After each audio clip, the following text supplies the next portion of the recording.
Hola, buenas noches. Aquí estamos otra vez con la siguiente entrega, ya van cuatro, de la programación didáctica de oposiciones. Aunque puede ser válido en general para cualquiera, pero está más centrada en inglés. La semana pasada vimos competencias clave y criterios de evaluación, ¿vale? Ahora tocan los contenidos y la metodología. Una vez más, sobre todo los contenidos, viene a ser copiar normativa. Así que, ¿qué es lo que tenemos que incluir en el apartado de contenido? Hay que hacer mención a la normativa tanto a nivel nacional, que sería el Real Decreto que esté activo en este momento, como a nivel regional, mencionando el decreto y la orden de currículum donde aparecen todos los contenidos que vamos a trabajar, ¿vale? Luego tenemos que incluir qué criterios vamos a utilizar para secuenciar los contenidos, qué orden van a tener esos contenidos que estamos incluyendo en nuestra programación. Así que, bueno, en el caso de inglés, pues el orden de adquisición de las destrezas puede ser uno de esos criterios, porque primero son las orales, luego las escritas, primero son las receptivas y luego las productivas. Por lo tanto, eso podría ser un criterio de evaluación. También qué relación existen entre los contenidos y los que aparecen en otras áreas. Pues ese podría ser otro criterio de secuenciación de contenido. Luego viene un copia y pega total de los bloques de contenido, en este caso de inglés, de la ley, que ocupan varias páginas, pero bueno, son copia y pega de la ley. Después tenemos que mencionar los cross-curricular elements, elementos intracurriculares y interdisciplinary links, es decir, enlaces con otra área. Hay que mencionar cuáles son o cuáles pueden ser, cada uno tiene que tenerlo en cuenta. Luego tiene que aparecer una temporalización de unidades didácticas. Normalmente en la programación de inglés vienen a ser 12 unidades didácticas que tenemos que distribuir a lo largo del año. Podemos ser más o menos específicos en cuanto a la fecha, podemos poner de tal día a tal día, fijándonos en el año para el que está hecha la programación, o simplemente decir 3 primeras semanas, 2 primeras semanas, dependiendo de nuestra programación. Pero sí hay que incluir el título de la unidad didáctica y cuándo vamos a darla. Y cualquier otro asunto que esté relacionado con los contenidos, pero que no sepamos muy bien si ponerlo ahí o no, por ejemplo, he puesto ahí fomento de la lectura o promoción de la lectura, pues es un buen espacio para ponerlo. Como veis, los contenidos son relativamente fáciles. No hay que complicarse mucho la cabeza. Y ahora viene la metodología.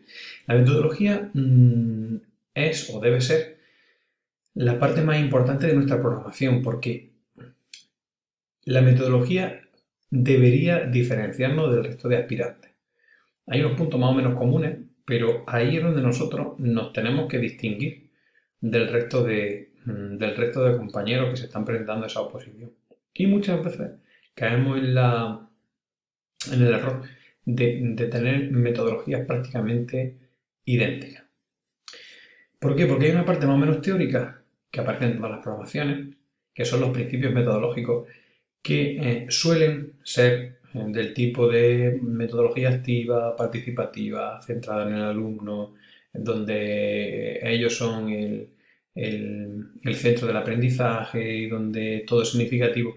Toda esa parte es igual. Son los principios metodológicos, hay muchos más, pero son comunes porque estamos, digamos, exponiendo lo último que hay en metodología, aunque ya lleva bastante tiempo, ¿no? Los enfoques, técnicas, métodos que existen dentro de los principios metodológicos que hemos mencionado, porque normalmente en inglés se utiliza una metodología más o menos ecléctica, y entonces en este apartado se suelen mencionar métodos que se utilizan, que suelen ser más de uno. Dentro de esos enfoques hay una serie de estrategias que son propias de esos principios más genéricos. Y aquí es donde nosotros deberíamos diferenciar nuestra programación de las demás. ¿Por qué? Pues porque podemos hacer una estrategia en plan lista, serie de pasos, pues learning by doing, motivation, aprendizaje basado en juego, aprendizaje, gamificación, motivación del alumnado y tal. Se puede mencionar de forma muy genérica O podemos ya empezar a relacionar aquí qué estrategias basadas en estos principios nosotros vamos a utilizar y que están relacionados con nuestra unidad didáctica. De modo que si yo voy a utilizar gamificación, que está muy de moda, o aprendizaje basado en juegos, pero solamente menciono la gamificación en una definición escueta, pues va a quedar como que salgo del paso. Sin embargo, si aquí ya empiezo a relacionar y a decir que eso es lo que me va a servir a mí para hacer mi unidad didáctica y se verá en tal y cual parte, pues ya vamos distinguiéndonos y vamos diciendo que sabemos lo que estamos haciendo. Quien dice gamificación, que está muy de moda, pues estamos hablando de canciones, teatro o cualquier otra cosa, ¿de acuerdo?